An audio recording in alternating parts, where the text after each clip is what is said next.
Hello students, आज की हमारी जूलॉजी क्लास में हम पढ़ेंगे differentiation. Differentiation, cellular differentiation is the process in which a cell changes from one cell type to another. Usually the cell changes to a more specialized type. Differentiation occurs numerous times during the development of a multicellular organism as it changes from a simple zygote to a complex system of tissues and cell types. एक सी कोशिकाओं का संरचनात्मक व क्रियात्मक दृष्टि से भिन्न हो जाने को विभेदन कहते हैं। भ्रूण की सभी कोशिकाओं का निर्माण जाइगोट के समसूत्री विभाजन द्वारा होता है, इसलिए प्रारंभ में सभी कोशिकाएं संरचना, कार्य व आनुवंशिक दृष्टि से एक समान होती हैं। गैस्ट्रुलेशन में इनमें भिन्नताएं प्रकट होने लगती हैं। आगे के परिवर्धन में ये विभेदन जारी रहता है। विभेदन का प्रक्रम अनुत्क्रमणीय होता है। सामान्यतः विभेदित या विशिष्ट कोशिका फिर से अविभेदित कोशिकाओं में परिवर्तित नहीं हो सकती। भ्रूणीय परिवर्धन में विभेदन एक महत्वपूर्ण घटना है। विभेदन को सामान्यतः दो भागों में बांटा है, intracellular differentiation and intercellular differentiation. हम बात करते हैं इंट्रासेलुलर डिफरेंशिएशन की, तो अंतःकोशिक विभेदन प्रोटोजोआ, शुक्रजनन व अंडजनन में देखा जाता है।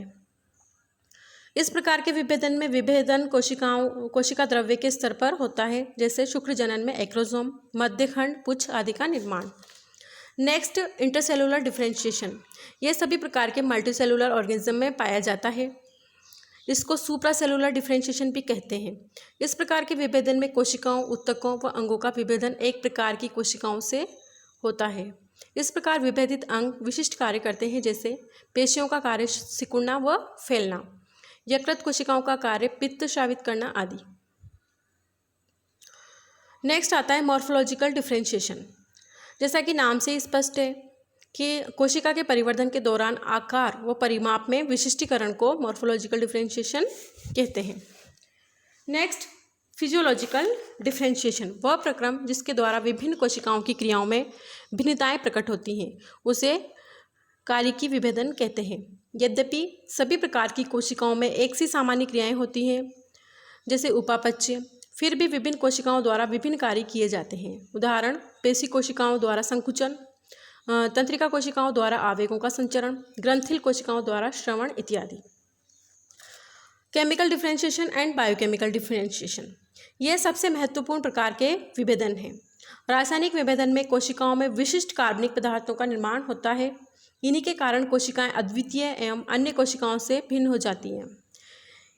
इसी के परिणाम स्वरूप विभिन्न कोशिकाएं व अंगों का निर्माण होता है। कोशिका में विभिन्न कार्बनिक पदार्थों का संश्लेषण एंजाइम्स की उपस्थिति में होता है। कोशिकाओं में अद्वितीय प्रोटीन प्रतिरूपों का निर्माण ही रासायनिक विभेदन उत्पन्न करता है। नेक्स्ट आता है बिहेवियरल डिफरेंशिएशन। विभेदन के दौरान कोशिकाओं के व्यवहार में परिवर्तन हो जाता है।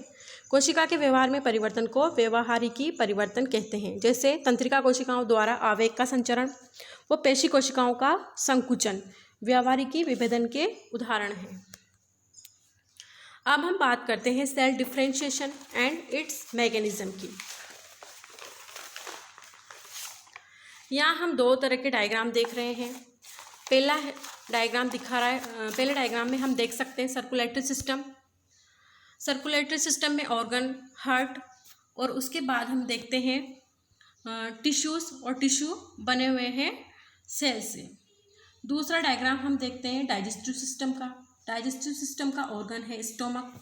स्टोमक बना हुआ है कई सारे टिश्यूओं से, और कई सारे टिश्यूज़ बनते हैं सेल से। सेल की हम बात करते हैं तो सेल क्या है? हम जानते हैं कि जो भी लिविंग ऑर्गेनिज्म है उनकी लाइफ में बेसिक यूनिट सेल ही है।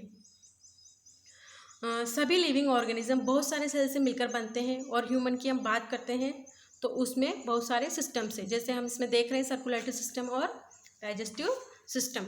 अल्टीमेटली वो सेल्स और सेल्स कंबाइंड होकर के टिश्यू, और टिश्यू देन फॉर्म्स ऑर्गन। दोनों सिस्टम के सेल्स में फ़र्क है। तो डिफरेंशिएशन का मतलब हम कह सकते हैं कि डिफरेंशिएट करना मतलब अलग अलग होना। यहाँ हम देखते हैं कि दोनों सिस्टम अलग अलग हैं, सेपरेट हैं,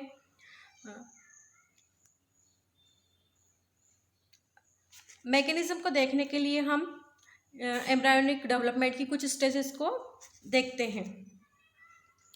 यहाँ पर हम देख रहे हैं कि फर्टिलाइज्ड एग, जिसको कि हम जायगोट कहते हैं, वो स्पर्म और एग के फ्यूजन होने से जायगोट बनता है। इस प्रोसेस को फर्टिलाइजेशन बोलते हैं। ये यहाँ पर फर्टिलाइजेशन के बाद नेक्स्ट जायगोट फॉर्म होने के बाद next stage zygote cleavage start हो जाती है। क्लीवेज में 2 cell stage, then 4 cell stage और फिर 8 सेल स्टेज। इस तरह से कोशिकाओं की संख्या बढ़ती चली जाती है। उसके बाद स्टेज आती है ब्लास्टुला स्टेज। ब्लास्टुला स्टेज के बाद आती है मेन स्टेज, ये है गैस्ट्रुला स्टेज, इसको बोलते हैं गैस्ट्रुलेशन। यहाँ पर सेल्स डिफ्रेंशिएट होना प्रारंभ कर देती हैं। यहाँ सेल्स का फेट या फिर उनका डेस्टिनी डिसाइड हो जाता है कि उन्हें आगे चल करके क्या बनना है, कौन सा ऑर्गन उन्हें बनाना है। यहाँ पर 3 जर्म लेयर्स भी डेवलप हो जाती हैं। नेक्स्ट स्टेज आती है ऑर्गेनोजेनेसिस। यहाँ पर सेल से टिश्यू से ऑर्गन्स बनना स्टार्ट हो जाते हैं। जैसे इस डायग्राम में हम देख रहे हैं कि यहाँ पर लार्वल स्टेज आती है। ये लार्वल स्टेज पुच्छ के समान डिफरेंट है और लार्वल स्टेज के बाद जैसे ही मेटामॉर्फोसिस होती है तो उसके बाद एक एडल्ट ऑर्गेनिज्म, यहाँ पर हम देख रहे हैं फ्रॉग का निर्माण हो जाता है। सेल्स के अंदर डिफरेंट ऑर्गेनल्स प्रेजेंट होते हैं, वो उसके अंदर न्यूक्लियस भी प्रेजेंट होता है। न्यूक्लियस में जीन्स प्रेजेंट होते हैं। गैस्ट्रुला स्टेज के बाद कुछ जीन स्विच ऑन व कुछ जीन स्विच ऑफ हो जाते हैं। जैसे कि हम इस डायग्राम में देख सकते हैं, ये जो सेल्स हैं, जो सेल्स नर्व सेल्स बना रही हैं, तो यहाँ पर नर्व सेल्स बनाने वाले जीन्स स्विच ऑन हो जाएंगे, बाकी के सारे जीन्स स्विच ऑफ हो जाते हैं।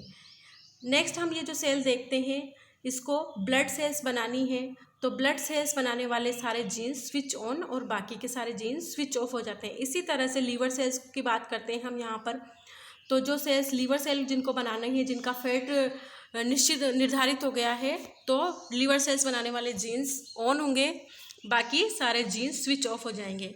नेक्स्ट हम देखते हैं यहाँ पर मसल सेल्स। तो यहाँ पर इन सेल्स से मसल सेल्स बनाने वाले जीन्स स्विच ऑन होंगे, बाकी के सारे जीन्स स्विच ऑफ हो जाएंगे। इसका मतलब ये नहीं है कि बाकी का सारा जेनेटिक मटेरियली लॉस हो जाएगा। इनका सिर्फ मतलब यहाँ सिर्फ इससे ये स्पष्ट है कि सिर्फ वही जीन्स, वही जो सेल्स बननी है, उन्हीं सेल्स का एक्सप्रेशन होता है। इस तरह से डिफ्रेंशिएशन का मतलब सिंपल शब्दों में ये है कि डिफ्रेंशिएट होना मतलब अलग होना। जैसे कि प्रत्येक सेल डिफ्रेंशिएट होकर के एक डिफरेंट वर्क करती है, डिफरेंट ऑर्गन या डिफरेंट वो टिश्यू को वो बना देती है। Now thanks for watching.